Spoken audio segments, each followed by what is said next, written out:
নমস্কার, আমি দীপাঞ্জন বাড়ি। আপনি দেখছেন news point Bangla. News point বাংলায় আপনাকে স্বাগত। প্রিয় দর্শক, এ বাংলায় শাসকের দৌলতে আমরা অনেক নেতা দেখেছি। সেই নেতাদের দাদাগিরি করতে দেখেছি, তাদেরকে থ্রেট কালচার দিতে দেখেছি, তাদেরকে চুরি করতে দেখেছি, তাদেরকে হুমকি দিতে দেখেছি, তাদেরকে অনেককেই মার্ডার থেকে চুরি করে অনেক কিছুতে অভিযুক্তের কথা শুনেছি। সেই রীতিনীতি নিয়ে এ বাংলায় শাসকের জনগণের ভোটের মাধ্যমে নির্বাচিত এমএলএ হিসেবে এবং নব উদয় নতুন দাদার উত্থান ঘটেছে।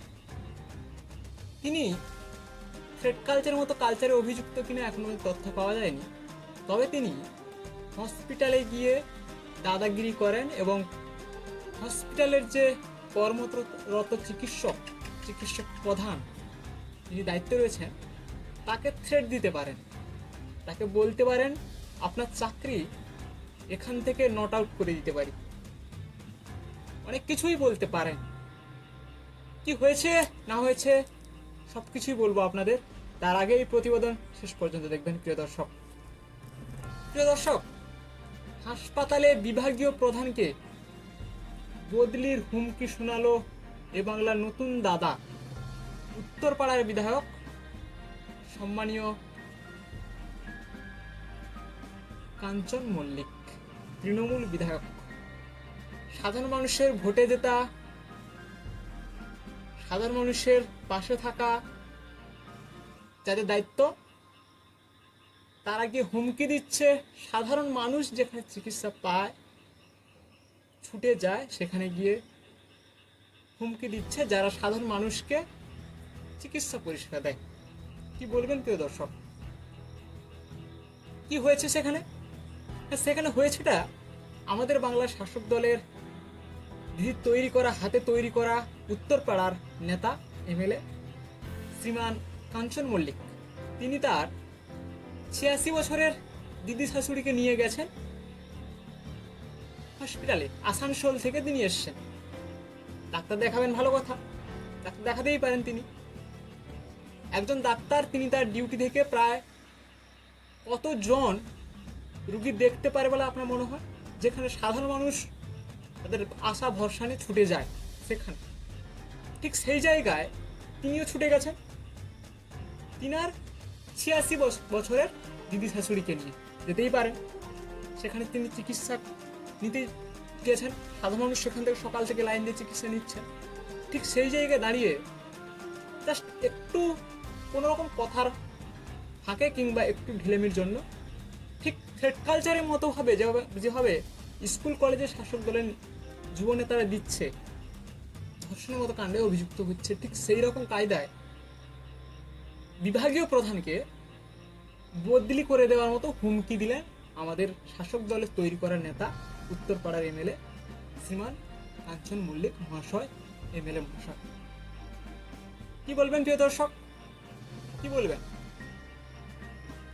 বলবেন? সাথে রয়েছেন তিনার স্ত্রী, নামটা আমি বলতে রাজি নয়, জানেন আপনারা সকলেই রীতিমতো অনেক কিছু লিখেছেন, অনেক কিছু বলেছেন, সেটা নিয়ে আমি বলতে রাজি নয়। আপনারা বলুন, যারা সাধারণ মানুষের জন্য ভোটে যেতে, সাধারণ মানুষের জন্য কাজ করতে চায়, তারা শুধুমাত্র নিজেদের সুবিধা পাওয়ার জন্য ভোটে যেতে, নাকি নিজেদের আখের গুছি নেওয়ার জন্য ভোটে জিতে গিয়ে সাধারণ মানুষ যেখানে ছুটে যায় ভরসার জায়গায়, সেখানে দাদাগিরি করার জন্য তাদেরকে নির্বাচিত করে পাঠানো হয় আমার আপনার ট্যাক্সের টাকায়, তাদেরকে বিধানসভায় টিকিট দিয়ে। কি বলবেন প্রিয় দর্শক? ঘটনার সময় আউটডোরে উপস্থিত থাকা এক রোগীর আত্মীয় জানিয়েছেন, একজন শিশুকে পরীক্ষা করেছিলেন ডক্টর রহমান। যে চিকিৎসককে তিনি হুমকি দিয়েছেন, সেই চিকিৎসকের নাম হচ্ছেন রহমান, আমি পুরো নামটা জানি না, ডক্টর রহমান। সেই সময় রিপোর্ট দেখাতে যান কাঞ্চন মল্লিক এবং তার স্ত্রী। সম্ভবত রুগী দেখতে ব্যস্ত থাকার ফলে সেভাবে উত্তর দিতে পারছিলেন না ওই সিনিয়র ডাক্তার। তখনই শুরু হয় এই সমস্যা। এই এই হলো যুবকের অভিযোগ, ওখানে উপস্থিত থাকা একজন যুবকের অভিযোগ। কাঞ্চনের স্ত্রী ডক্টর রহমানের নাম, রেজিস্টার নম্বর জানতে চান। কাঞ্চন মল্লিক এবং তার স্ত্রী দুজনে এক প্রকার ওই ডাক্তারকে দেখে নেওয়ার হুমকি দেন। আচ্ছা, আমি একটা কথা বুঝে পেলাম না যে এমএলএ কাঞ্চন মল্লিক এমএলএ, তিনি হুমকি দিতেই পারেন, শাসকের নেতা তিনি, কিন্তু কাঞ্চন মল্লিকের স্ত্রী যিনি সঙ্গে গেছেন, তিনি ডাক্তারের নাম, রেজিস্টার নাম্বার, ঠিকানা জানতে চাইছেন এবং হুমকি দিচ্ছেন কোন কারণে?